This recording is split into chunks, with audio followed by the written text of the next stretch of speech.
আপনারা দেখছেন বিএসএল সারা বাংলার সেরা ফুটবল। আজকে কিন্তু ম্যাচ ছিল নর্থ বেঙ্গল ইউনাইটেড এফসি সঙ্গে কোপা টাইগার্স বীরভূমের। আজকে এই মোমেন্টে আমার সঙ্গে স্টুডিওতে রয়েছেন ভারতের প্রাক্তন তারকা জাতীয় ফুটবলার ভাস্কর গাঙ্গুলি এবং আরেকজন ভারতের প্রাক্তন তারকা জাতীয় ফুটবলার বিকাশ পানি। দুজনকেই স্বাগত জানাচ্ছি। প্রথমে বয়সের দৃষ্টিতে ভাস্করদা বড়, আমি জিজ্ঞেস করবো ভাস্করদা, একের পর এক গোল নষ্টের খেসারত এবং প্রচন্ড ফাস্ট ফুটবল, প্রেসিং ফুটবল, মনে হচ্ছিল যে কোনো মোমেন্টে হয়তো ম্যাচে আমরা গোল দেখতে পাবো, রেজাল্ট দেখতে পাবো। নর্থ বেঙ্গল ইউনাইটেডের এরকম ডমিনেন্স কিন্তু নষ্টের ওপর নষ্ট, কি মনে হচ্ছিল? আমি খেলার প্রথমেই বলেছিলাম নর্থ বেঙ্গল টিম নামে ও দামে ভাই, কোপাটাই অপেক্ষা একটু দুর্বল হলো।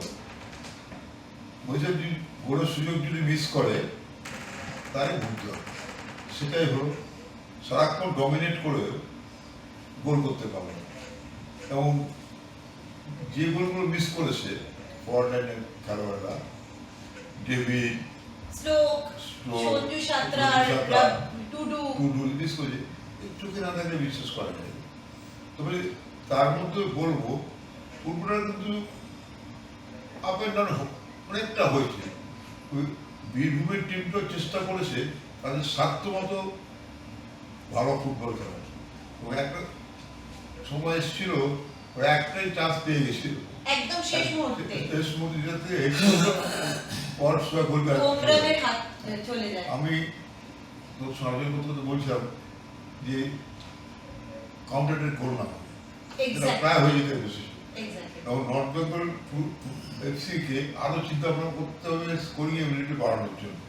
স্কোরিং এবিলিটি না বাড়ে ডিফেন্স কতক্ষণ সামলাবে, কিন্তু একটা ভুল হতেই পারে, গোলকিপার একটা ভুল হতেই পারে, সেটাকে সামলানোর জন্য যদি গোলটা করে দিয়ে রাখে নিশ্চিন্তে খেলতে পারে। আজকের ম্যান অফ দ্য ম্যাচ প্রত্যাশা মতোই অ্যামো এভেঞ্জার নর্থ বেঙ্গল ইউনাইটেডের 32 জার্সিধারী প্লেয়ার। বিকাশ দা, আপনার কাছে আসবো, মানে এমন সাজিয়ে দেওয়া বলগুলো, ডেভিড, স্ট্রোক, ঝন্টু, রবি টুডু এবং তার সঙ্গে আমাদের সঞ্জু সাঁতরা পরপর যেন একটা মিসের বন্যা শুরু হয়ে গেছিল এবং মনে হচ্ছিল যে এই বলটা থেকেই গোল আসবে, এইখান থেকেই গোল আসবে, কিন্তু না, অল ইন ভ্যান। ফুটবলে যদি গোলই না দেখতে পাওয়া গেল এবং এরকম একটা টিম, দুর্ভাগ্য, মানে ব্যাড লাগ যেটা বলে। সবসময় তো ভালো খেললে সব টিম জিততে পারে না, তো আজ এদের লাক ফ্যাক্টরটা ছিল না, যার জন্য এত সুযোগ মিস হয়েছিল। নেক্সট ম্যাচ হয়তো একদম শেষ মুহূর্তে যদি কোমরান একটা সুযোগকে কনভার্ট করে দিত তাহলে কিন্তু বিপদ হতে পারত। এটাই আমরা সবসময় একটা অনুমান করছিলাম যে সারাক্ষণ এরা অ্যাটাক করতে একটা কাউন্টার অ্যাটাক না গোল খেলে যায়। ভাস্করদা, আমি বিকাশের কথা শুনি। তাই 0 থেকে 1 পয়েন্ট করে পেয়েছে, ঠিকই আছে।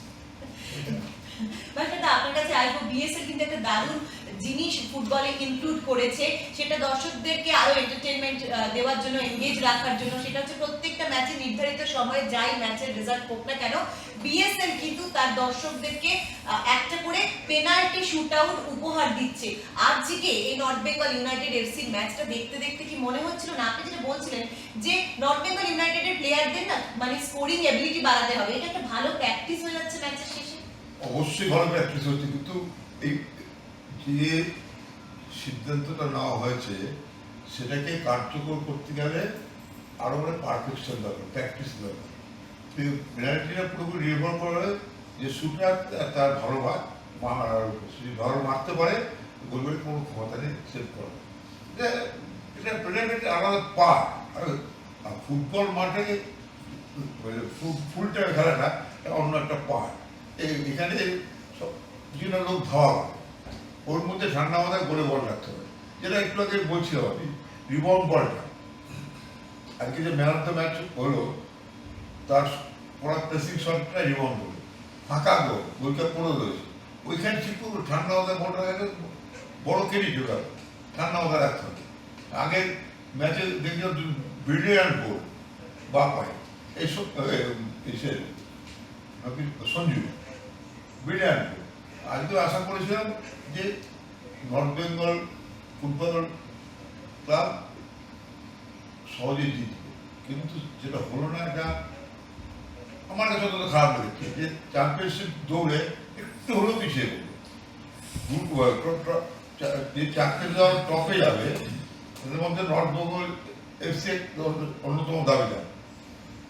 কারেক্ট। কোপা টাইগার্সের ম্যাচ দেখে কি আজকে মনে হলো যে কোপা এখনো জ্বলে ওঠার সুযোগ রয়েছে? না, আমার তো খুব একটা ভালো লাগলো না কোপাকে। মানে আমি মানে যা অবস্থা দেখছি এখন এই মেহতাবের টিমটা Sundarban Bengal auto FC, JHL royal city FC, north Bengal এবং ব্যারেটোর যে টিম হাওড়া হুগলি ওয়ারিয়র্স এই চারটে টিমের এবং মধ্যে নর্থ চব্বিশ পরগনা যেটাতে গৌতম ঘোষ কোচ রয়েছে, এইগুলোর সম্ভাবনা রয়েছে। সবচেয়ে বেশি আগে যাচ্ছে ওই মেহতাবের team. Sundarban Bengal auto FC match আছে আগামীকাল, আমরা কিন্তু সেই ম্যাচের দিকেও চোখ রাখবো। এই এবং 5টা টিম আছে টপ 4-এ যাওয়ার জন্য। Canning, Sundarban Sundarban, Bengal auto FC, Howrah Hooghly, Howrah Hooghly warriors, north চব্বিশ পরগনা, নর্থ চব্বিশ Pargana, Malda Murshidabad JHL royal city FC. আর নর্থ বেঙ্গল। এই 5টার মধ্যে 4টে টিম যাবে। 5 কেটে 1 নেমে 4 আসবে, কোন 4 দেখার জন্য চোখ রাখতে হবে এসএসসিএন এ।